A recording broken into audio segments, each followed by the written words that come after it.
tell us what your name is, tell us what your role in comics is, and maybe if there's anything that we might know you from, that would be great to mention as well. I'll go. Oh, well, Okay. I'm Heather. I'll start. Yes.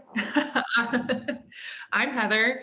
I have edited comics. I predominantly write comics, and this is the first Kickstarter I've been in where I've submitted work into the anthology. So I'm actually really excited. And then editing work, I've, kind of just done things here and there, done some stuff for Brittany, who is a part of this panel. But yeah, that's my piece. I'll go next if that's okay. Yeah. My name is Shadia. I am a comic book artist, and I have worked in titles like Agretsuko and Spider-Ham. It's also not my first. It's already like my third or fourth time doing a Kickstarter anthology. Two of the other ones being Votes for Women, and then the other one being Valor 3, and then the other one being Alloy Electrum, the mixed race anthology. And in this story, I have a cute little story with Jordan Alsaka, who I've been wanting to work for in a while. So we thought this was the perfect opportunity to do a short story together. Awesome. Who wants to go next? I'll go next. Hi, I'm Tiffany Babb. I'm predominantly a writer, though I also do diary cartoons. I recently had a short in the By Matters anthology, and I have a few chapters up of a webcomic on the Pocket Comics app. And you probably know me the best if anyone knows me as a comics critic. So I have stuff in Panel by Panel magazine and the Comics Journal. Amazing. Oh, that's cool. I'll go. I'm Brittany Matter. And you might know me from Miranda and the Maelstrom. It's an all ages sci-fi comic. And I was recently in Off Into the Sunset anthology, and I'm working on One Big Happy Family with Heather Ayers. You're mainly an editor and you do writing as well, is that correct? Correct. I am writer/editor and recently Kickstarter support.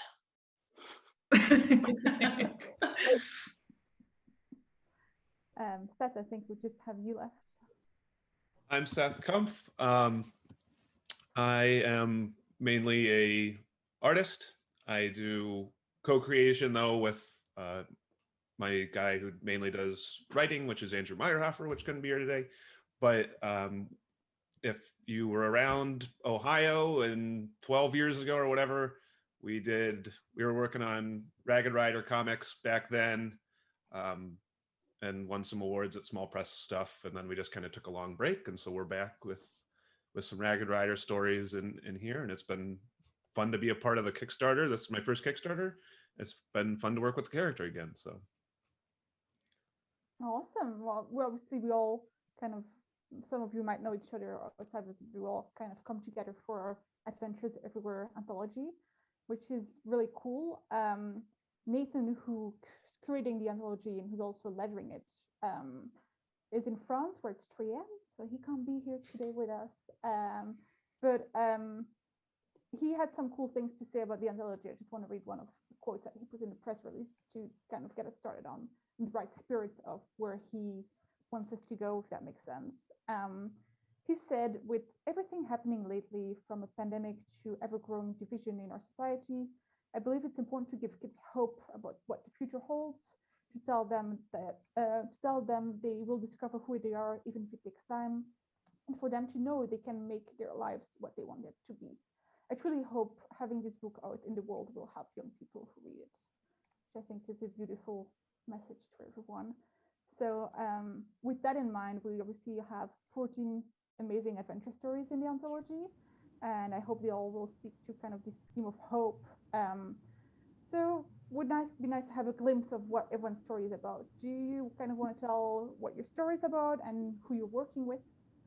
Specifically, if you're working with someone else. Yeah, I can go. Okay. I can, Sorry, or you go if first, Heather. you can go. Sorry. You're good.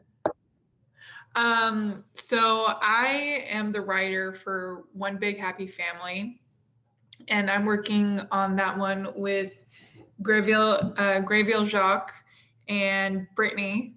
And I think the reason we picked this comic to submit for this anthology was because it's just about some kids and their parents, and it's a classic tale of like road tripping to grandma and grandpa's house, and just kind of like how your perspective as a child on that is very much so like annoyed and you would want to be doing anything else. And we wanted to really like look at that in terms of like, what if the grandparents just happened to be living in the 9th level of hell via Dante's, like inspired by Dante's Inferno. And we wanted to really explore like family bonds and kind of the hope that there is when you really do get to bond together and be close. And Brittany, I'm not sure kind of if you have any different perspective on how the story relates to other aspects of Adventures Everywhere. I think I was thinking about it like kind of deeply today. And I think it sort of has this message of like being present, and to be present with your loved ones. And it just really, it always resonated with me. So I'm looking forward to seeing it come to life. Beautiful. Like cute. I love Dante's Inferno stuff, so I'm excited to reading this. It's a lot of fun. Yeah. Anyone else? I'll go next. So my story is with Jordan Alsaka, the writer. He's the writer of Raise Hell, and our story is called Easy and Amani's Perfect Saturday. It's probably one of the shorter stories with only 4 pages. But it's about 2 girls, Easy and Amani, and we thought, and they're trying to like end the perfect day with their favorite dessert. One of them being Amani's favorite dessert, which is kanafe, which is a dessert that me and Jordan really enjoy. It's basically like a very gooey cheese that is also very sweet, and you eat it like a cake. So we thought that would be like a great way, and it's just like their little adventure to try to get to that piece of cake that they want to eat. And we think it does fit into the themes of Adventures Everywhere because kids make the most out of everything, and in a good way. Like they just make sure to do something every day with their day and make the most of it. And that's something that I feel like a lot of us in a way are yearning. So with everything happening, so I feel like just going back to that like feeling of like, yes, you did the most you could and your day was awesome. I feel like it's something that everybody can relate and kind of miss right now. It definitely speaks to being a child, like really just enjoying your Sunday, and it seems like an endless day where you just go on so many different adventures and so many cool things. Yeah. Tiffany, why don't you go next? Yeah, so I have a story with Michaela Weinstein, and it's called Sorry, but I've Got Stuff to Do. It's about this little girl named E.B., after E.B. White, who's one of my favorite writers. And she is kind of asked at school to go hang out. And she had other plans, right? Her plans were to hang out by herself with her dog, which I think a lot of us can relate to, right? And this story is kind of about her internal decision, her internal monologue of like, wait, is my kind of, why am I always like just hanging out by myself? And maybe I should kind of go meet people, even though it's kind of scary. And maybe it's okay to like have some change. And if something surprises you, react to it instead of just retreating into your own shell. I relate to that so much. How about you, Seb? So as I said before, I'm working with Andrew Meyerhofer, who, again, we've been working with Ragged Rider for a long time, and we decided to bring him back with his one-eyed horse, Naclops, and our story is about them traveling the Weird West in search of the supernatural, adventures everywhere.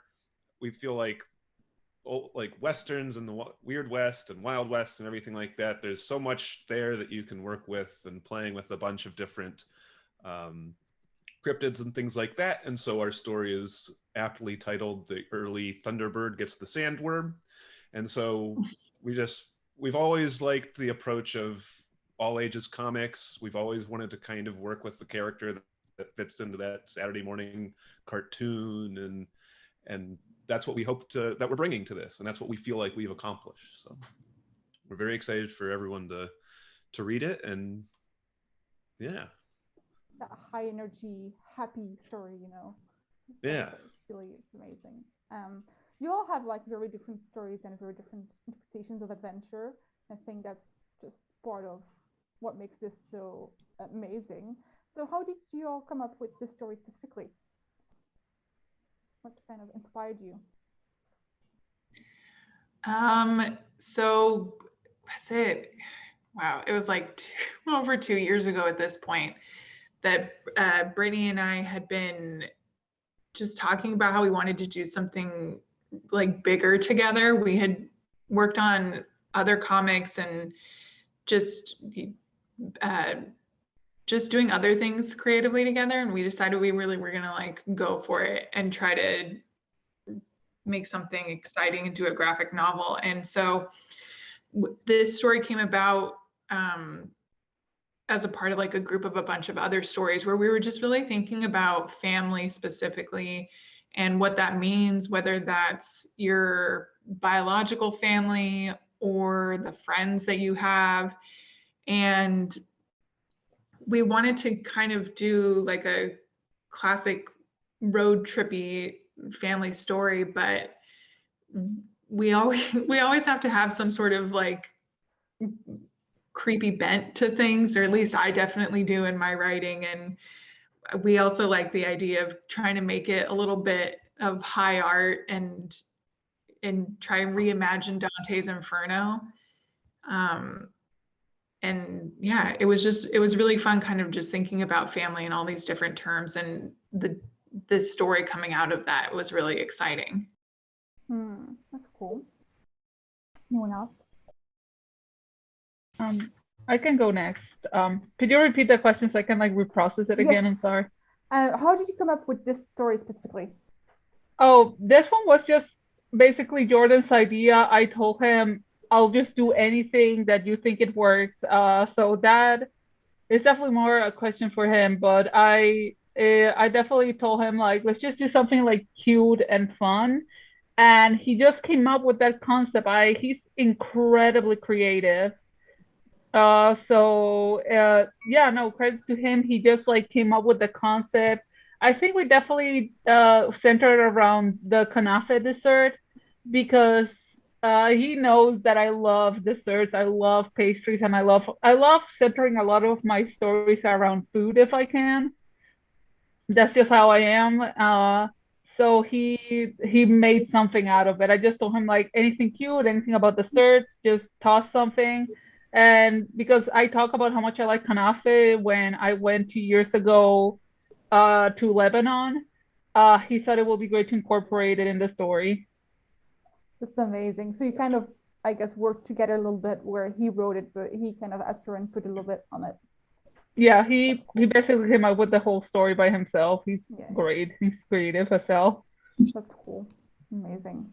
I forgot to ask Brittany, do you have anything to add to what Heather said earlier? Obviously, you worked together on that story.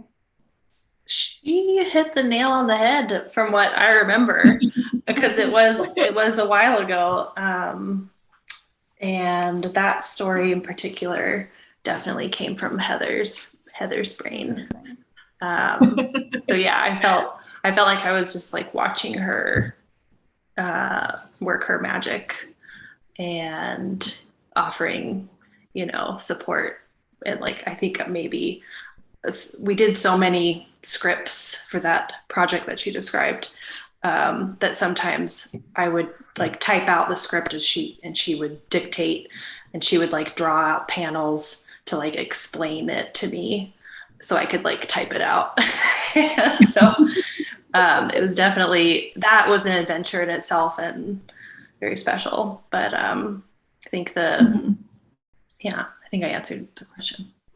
Yeah, it sounds really cool. Really cool back and forth process between, different stories and then writing and drawing, which is cool. How about you, Tiffany? How did you were also a writer, right? How did you come up with Yes. stories? Well, something like that's happened to me before, right? Like you have your plan for the day. So it's like, oh, hey, let's go out for drinks or something. And you're like, oh, I can, but I was really set on going home and like reheating yesterday's pasta. And I think that kind of story became a lot more poignant once the pandemic started, and you couldn't do that anymore. And all of a sudden it's like, it actually takes a lot of bravery, I think, for especially kids to respond to things, right? And to go out and do things now, especially not just pandemic wise, but also like everyone's behind phones. And I don't mean this in a like old lady yells at cloud way, but in a way that like somehow a lot of times communicating behind a screen feels safer, right? Because we have time to reply to a text. We get to formulate what we're going to say. But that's different than going to the park with your friends, right? And I think highlighting that sometimes it's hard to say yes and go and play with people you don't really know yet, because maybe they're going to think you're weird, or maybe they're not going to think your clothes are really cool, or maybe you're going to have a bad time, and still kind of getting that energy up to do it anyway, because, having friends is cool. I think that just showcasing the difficulty of it and how anxious you can get during that was really important to me. And for me, it's a really important part of writing for children. Yeah, definitely. Basing it on what you know and not making something up that you might not have a close relationship with makes it easier. How about you said you're the artist? Am I correct? Did you help come up with this idea, or was it more of the writer who? So we work a lot in tandem. Like I said, when we came across the anthology submissions, we really wanted to dig Ragged Rider back up and get him back out there. And so we knew we wanted to do a Ragged Rider story. And with that, we kind of just sat down and jotted some, what cryptids we wanted to work with, what fun monsters or animals or anything that, what did I want to draw? What did he want to write? And just kind of put together a list like that. And basically I gave it to him and said, whatever speaks to you, let's do that. And so we ended up, I think he was drawn to the Thunderbird just because he loves puns. And so being able to do the early Thunderbird gets the sandworm was a lot of fun for him to do. And I've actually been wanting to do a Thunderbird story for a long time. And I think there's a lot of fun stuff with that. So we just kind of knew where we wanted to take it. Cacti is another character in our story who is kind of a cactus. He's the prickly plunderer.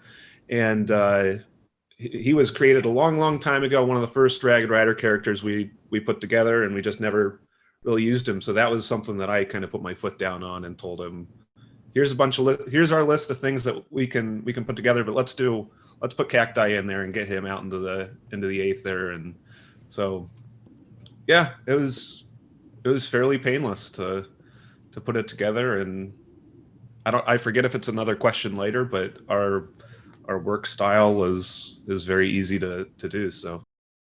Oh yeah, I love Cacti. It's my favorite. I love his design. If you haven't seen him yet, check out. It's on Kickstarter and also on Twitter. It's amazing. I appreciate it. He went through a big design rehaul right before for this story. So. Oh, it would be interesting to see the old one at some point if you want to post him as well and be like, the before and after thing. I should. It'd be nice to see that.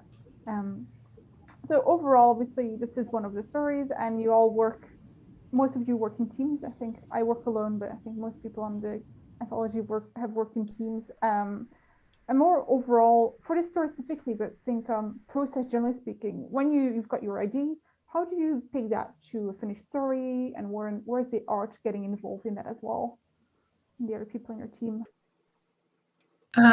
So I don't draw at all. I mean, I like doodle, but I could not bring a comic to fruition on my own. That would be so terrible. But we basically, Brittany and I, in anything that we've worked on together, we always just kind of go to Twitter and we just sift through people and we reach out to anybody and everybody whose work that we love and just really hope that people are interested in the story that we're trying to tell. Mm-hmm. And then if they are, because we want it to be a collaborative process, we're really open to, even once we give them a completed script, being like, hey, but if you think the panel order should be different, or if you have a different kind of take on character design, like please bring that to the table, because we definitely don't want it to be a situation where it feels like we're so prescriptive and so like it has to be like this way. And especially, I feel like we're really lucky because we reached out to Grayville, who is our artist on this, when we originally wrote the script 2 years ago. And I feel really lucky that he's still available to do the comic, because his work is just really interesting and it's really rich because he comes from a fine art background. And what he is able to bring to this comic is like this really beautiful amount of depth, with crisp, clear artwork that also is just like, it's fun to look at. And the way that he interprets the script it's really special. That's amazing. Do you have a go? Me? Okay. In my case, it just really depends on what we're looking for. In this case, we really, really wanted to go like the Mitchells versus the Machine, especially on the very first page, because it's kind of like a list drawn by children. So I made it like a scratchy, and I was like, my handwriting is very inconsistent, but I was like, the worse it looks, especially because writing in the iPad is like really hard for me. The more I wrote on it and the more like my hand kept slipping, I was like, yes, this looks terrible, let's keep going. But I'm actually gonna switch now all those pages back to my computer on Clip Studio because it lets me do cleaner lines. And of course I'm gonna do the cleaner lines for the characters and all that stuff, so I can get them just to look like not drawn by a child. And with my art, I usually try to get an influence for a lot of artists, but usually I just like, my favorite type of artists are the ones who like can say so much with the simple shapes. So I think one of them will probably be like Grace Liu or Chris Samney. I think that's how you said his name. Like they do like very like, just say so much with like basic shapes. I think it's amazing. That's pretty much what, and so I'm trying to like just get like the message across in like the simplest way possible, but like just focusing on the emotion of the characters rather than like just small details like that. That's what I want to do with this piece. Amazing. It sounds like lots of fun. Anyone else want to talk about how to work with their on this project or on any other projects, how they work from story to art, finished piece? I think for mine, it's I write the script, send it to Michaela, and she works her magic, which is always very exciting to see. And I feel like that gap is really exciting. But like Heather said, I think a huge part of collaboration is being open to other people's thoughts, especially people who are experts at what they do. Like I'm not an expert at that person's art and what they want to draw and what they can see that I can't see when I'm just scripting something. So I think making space for that is super important. So with Andrew and me, we, like I said, with a longer form structure, something more than 8 pages, we usually jump back and forth between ideas and where we want the story to go. But with 8 pages, he'll usually just kind of end up giving me the script, and then I'll do some thumbnails and panels to make sure that it reads well, to make sure that the panels are where we want them to, make sure we focus on the actions that we want, send it back to him. In that case, sometimes I'll add panels, sometimes I'll completely erase panels he's scripted out, just trying to make the story flow a little nicer. And then he'll either give me the go ahead or not, and we'll work with it there. And then he'll kind of rewrite the script off of my thumbnails. So that's kind of how we work, and it's really nice for us. So I work exactly like that on my own, where I write it, I thumbnail it, and then I rewrite it based on my thumbnails. There's always new things that come up visually. There's something that you might not have seen in the text that you see in the page of the panels that gets on you. Is there anything you wanted to add, Brittany, onto that? In terms of process and collaboration? Yeah. Heather and I, we've worked together so much that the process she described is how I also work outside of my work with Heather. And yeah, keeping things very open to collaboration. I've also worked with artists who really like instructions and like, doing exactly what the panels say, and they tell me, just tell me what to draw and I'll draw it. It's like, oh, okay. So like it varies, but I've also given artists like total freedom.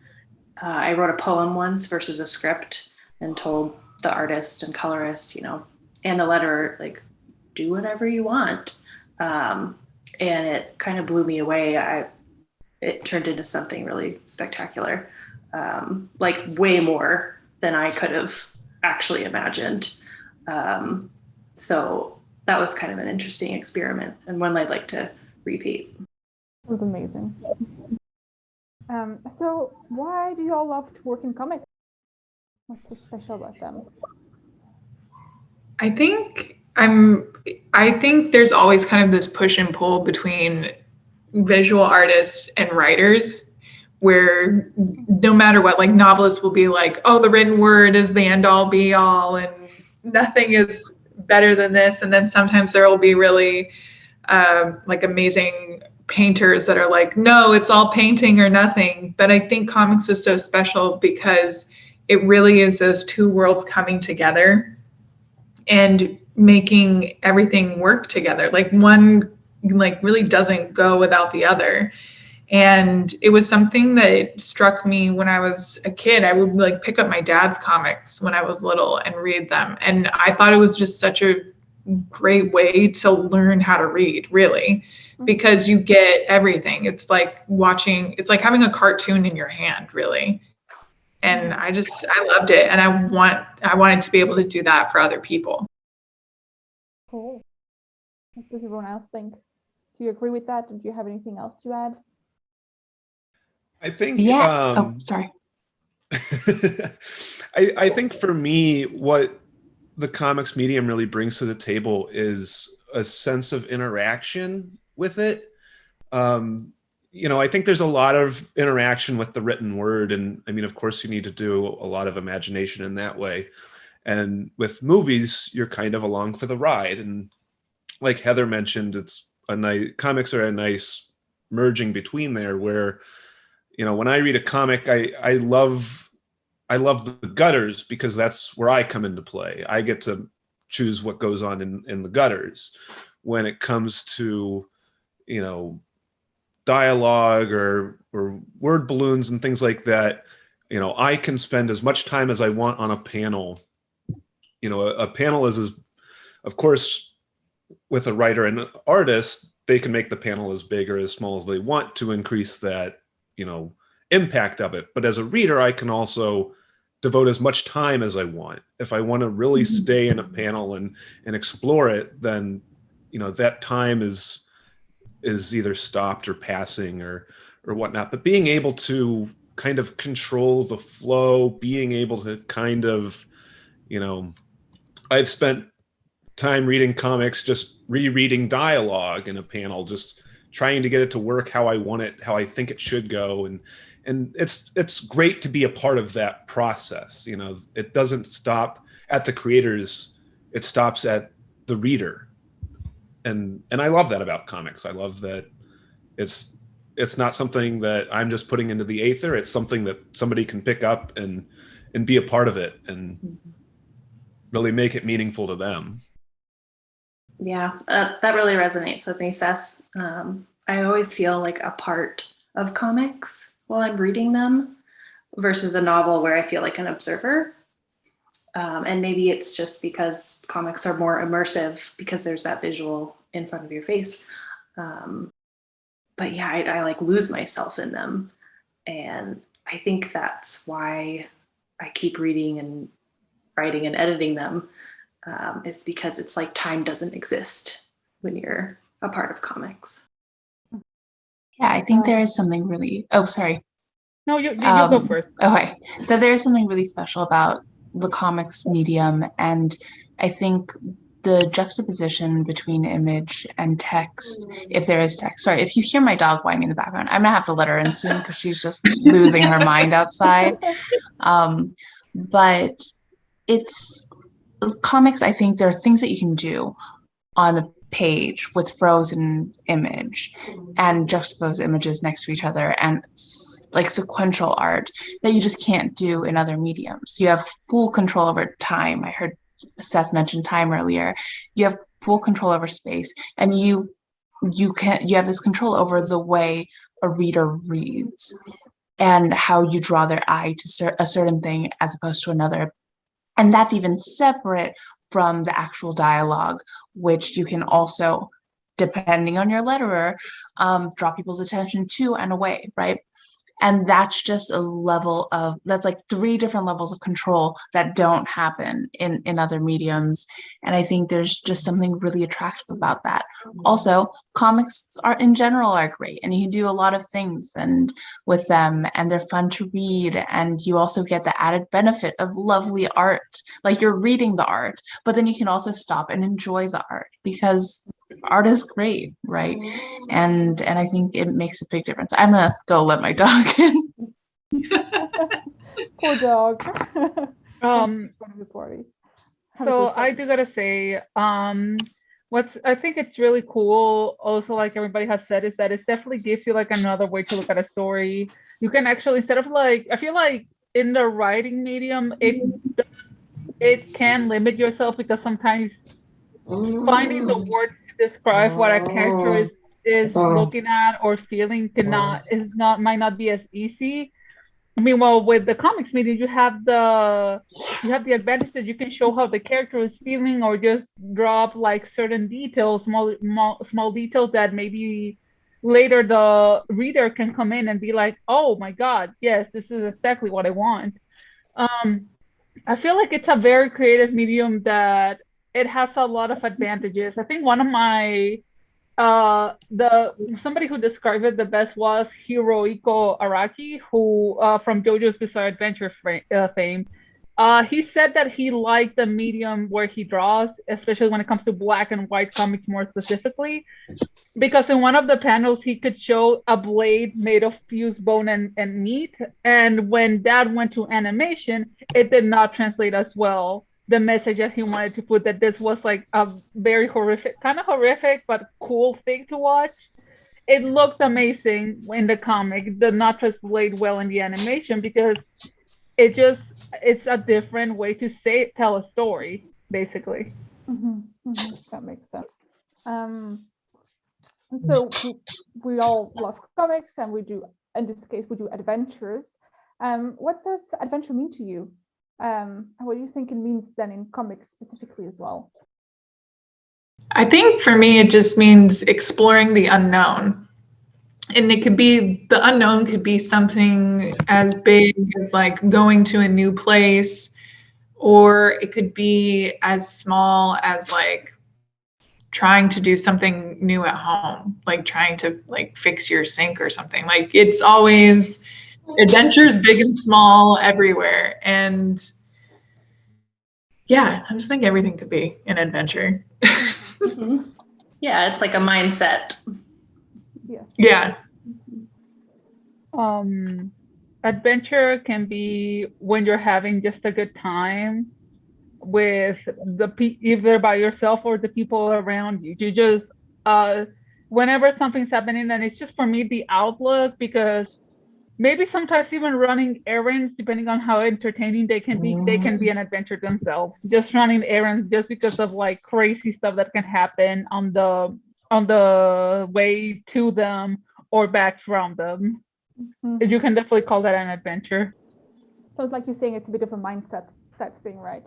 You can Definitely, yeah, exactly. That's exactly what I wanted to say. I think for me, what stands out about adventure, especially in kids stuff, is, sorry, my dog is still whining, even though she's inside now.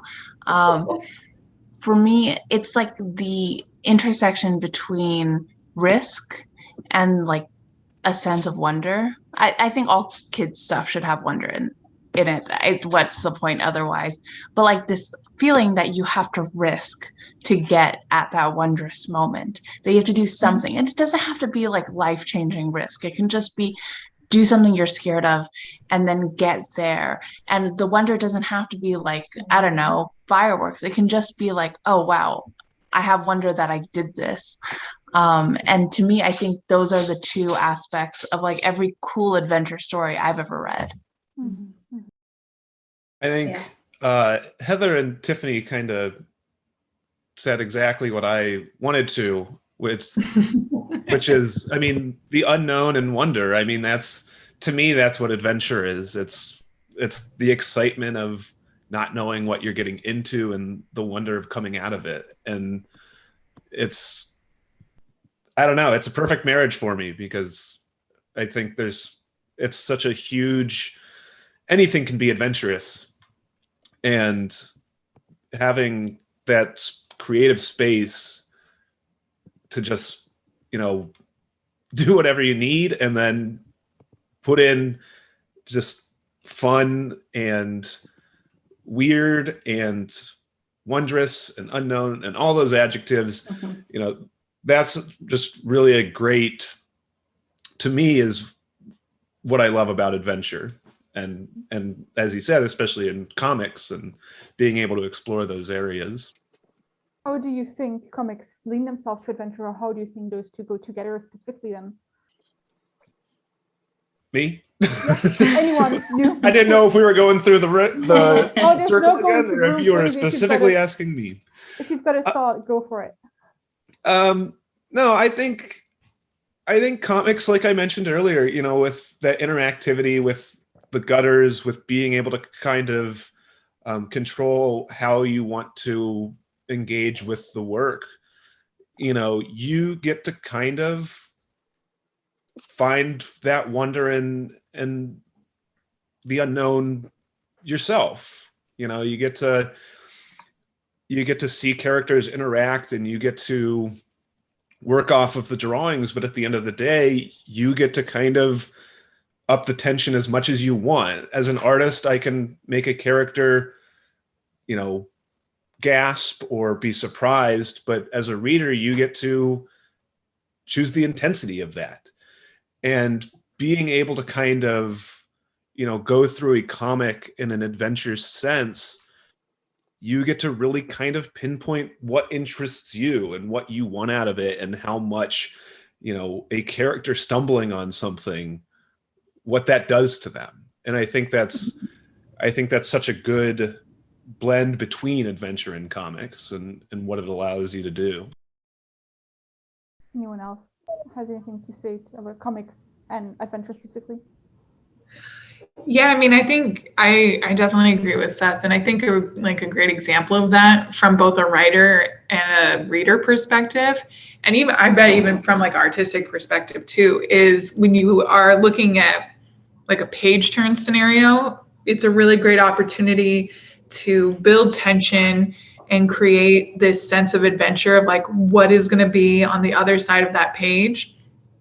And as like a creator, you get to be like, oh my gosh, I can't wait for the reader to read that. And as the reader, especially when you're reading something for the first time and you hit that page turn, what is on the other side is thrilling. It could be horrifying. It can be exciting. It could be fun. But whatever it is, like when you hit those page turn moments and you really sell it, that in and of itself is like the peak and pinnacle of that adventurous feeling that at least I get when I'm writing and reading comics. It's like, ah. Yeah, page turn reveal, definitely adventurous. Mm-hmm. Remind me of what you said earlier, Brittany, about how comics are more immersive than novels and then other things because you're more part of it. And it kind of gives you that feel of being more part of that adventure, almost living it yourself a bit more. And especially during those gutters or page turns where like, what's going to happen or what's in between there. Mm-hmm. I do have to say, like you just said, Miriam, it definitely helps you see like the emotions of the characters in the moment. So like sometimes you don't know. And with serialized stuff, it's even worse because sometimes they leave you at a cliffhanger. And you just kind of have to wait another month and you just hope that like your favorite character doesn't die or anything like that. Or just kind of wonder what's going to happen. So it definitely feels like an adventure whenever you are reading a story, and it makes you just want to keep going and going sometimes. Just sometimes it's just hard to put it down in a good way always. Mm-hmm. Yeah, I think even going to the comic book store is an adventure in itself. I feel like I'm always gonna find something new. I don't know everything that's out there, and I think that's what makes comics exciting. I mean, I could say that about books too. It applies, but I think I go to the comic book store more. So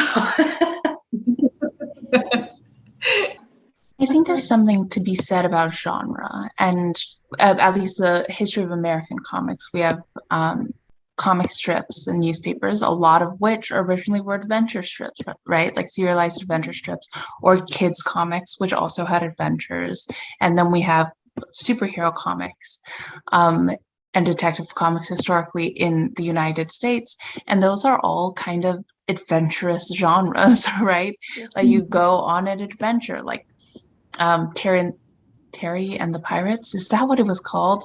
And now that I'm saying it out loud, I'm like, that doesn't sound right. But you're going on a pirate adventure, or you're reading Nancy and figuring out how Nancy's going to get the cookie out of the cookie jar, which is an adventure, especially with Nancy, right? So, or how Captain America is going to survive this week or this month, I guess. So it's all, I feel like, especially in the American tradition of comics, it's so much of the original stuff is about kind of this, we're running and we're going to go do this thing. And I think it's exciting, right? Like that may not be built into the medium itself, but it's in the history of it. That makes sense. Yeah, true. I guess that's also the case for a lot of manga, who are also often adventure stories one way or another. Although we see a lot of graphic novels who are a bit more slice of life, and that's beautiful as well. But I guess, like you said earlier, Tiffany, slice of life can also be adventure because it's your day-to-day little adventure. Speaking of day-to-day adventures, any like fun adventure that you want to share about yourself that you're like, this is kind of what adventure is to me. I remember this great adventure story I've been through personally that I love. I've been on a road trip to the 9 Hells personally, so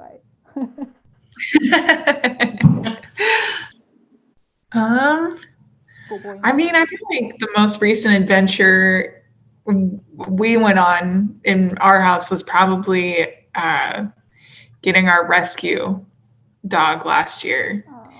And that was something we had like never done before. And it has been an adventure through and through. And it's been so exciting all the time, just like watching her. She can tell I'm talking about her because she's looking at me now. She just like watching how things change, and like everything is always new. And that is always an exciting adventure to be on. Yeah, that's beautiful. Pets are the best. Yeah. I think for me, this past like 2020 was like really an adventure despite everything. I basically moved out from one city to another one just because I wanted to start new. And basically I was like no any comics gigs nor anything.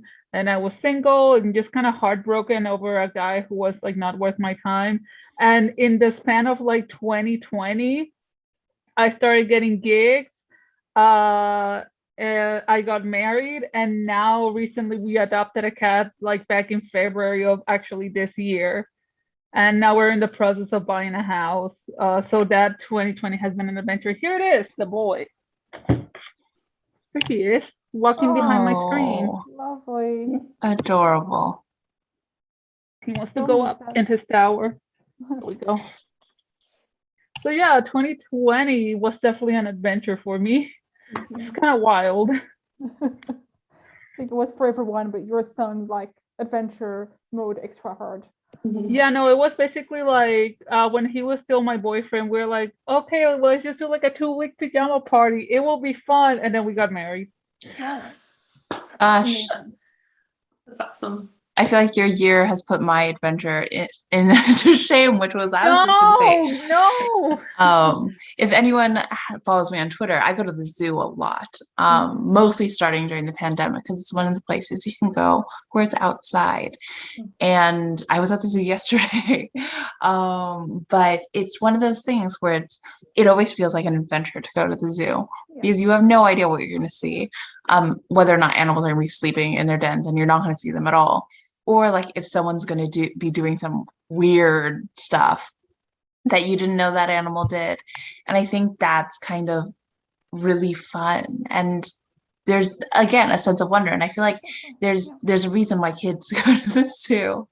And it's to learn things. And I think I may not have mentioned this earlier, but a big part of wonder is learning, right? It's about coming closer to new experiences in life and realizing, hey, I didn't know that the only platypus you can see outside of Australia is in San Diego, which now you know if you didn't know before. What? And like seeing a platypus and like scratching itself on a plant.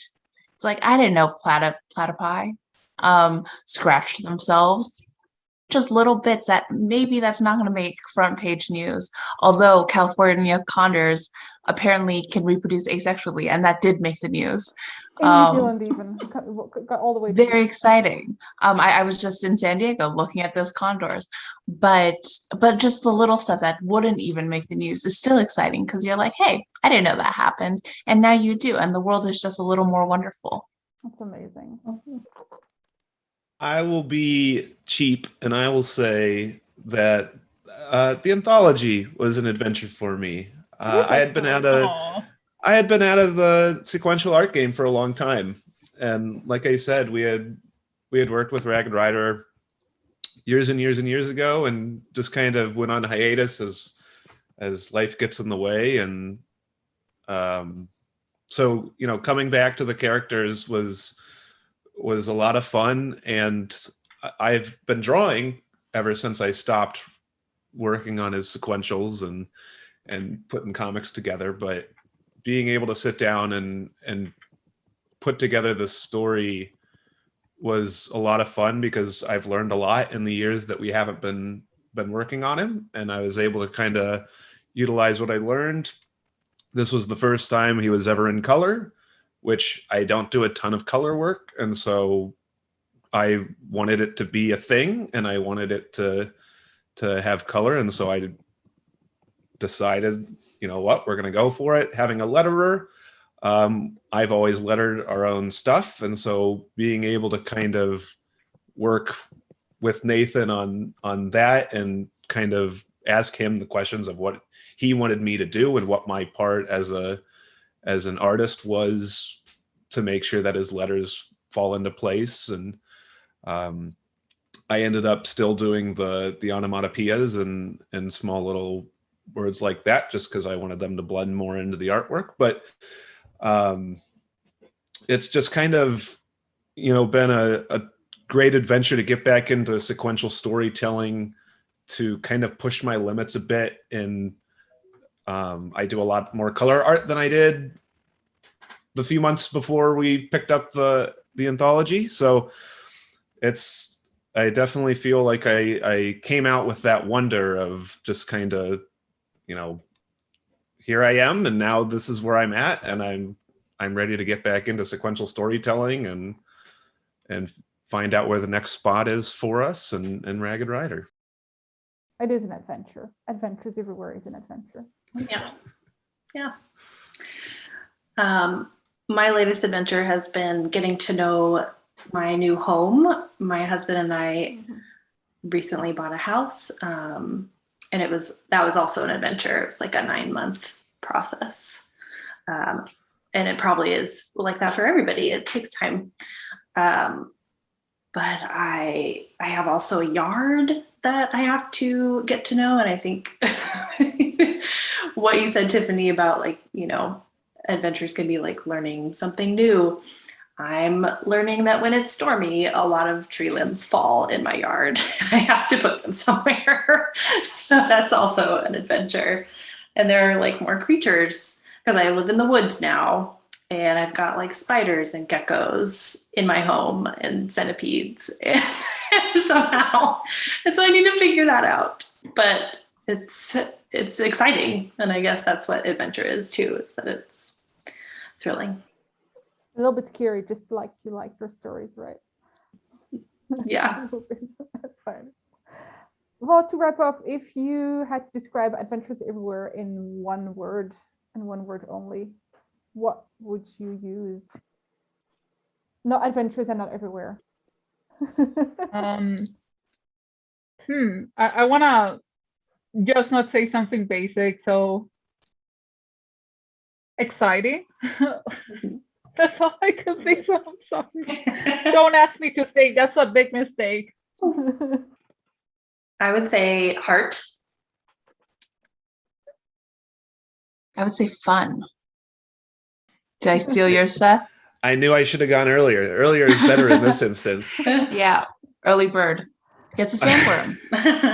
Yeah. I will say, darn it. Heather, you go. You're muted, Heather. Oh. There. I got you, Heather. What would I say? Heart was a really good one, Brittany. I think I would go with imaginative, especially because, like we were saying earlier, all of these stories, they cover like so many aspects of life, but also they get there and they explore those aspects of life in such unique and exciting ways that I can't help but think that they are ripe for sparking imaginations because they are so imaginative in and of themselves. I will say unusual, in that you never know what you're going to get into on an adventure. Mm-hmm. And that's excellent. That. I'm going to add wonderful because it's a wonderful anthology and it's full of wonder. Yeah. Nice. Nicely done. Well, awesome. That's, I think, all the time we have for today. So thanks for joining me. I saw someone recorded this. Was that any one of you? That was me. You went, awesome. Thank you, Brittany, because I forgot to click it and I saw it pop up and I was like, cool. So if that all goes well, we will hopefully put it up on the Kickstarter. But I'll talk to you after that, after this, Brittany. If you are listening in and you haven't backed the Kickstarter yet, I'll post the link in there one more time, and you can find social media links for everyone who was here as well on the Kickstarter. So go check everyone out. Thank you so much. Tell your barista. Tell your everyone. grocer. Tell everybody. Kids. They'll love this. Tell your comic book shop, tell your librarians. They also will all love this. Tell kids' parents. Yes. Yes. Yes. Everyone. Because, kids don't have money. No. I Some of them mean, get pocket money. True. some They do. might not have a credit card. They might not have a credit card to back it on Kickstarter. Yeah. Awesome. Thank you so much. And yeah. Thank you. That's the Kickstarter. Thank you. Yeah. Thank you. Thanks for talking comics. Yes. See y'all. Bye. Have a good Bye. night, everyone. Bye.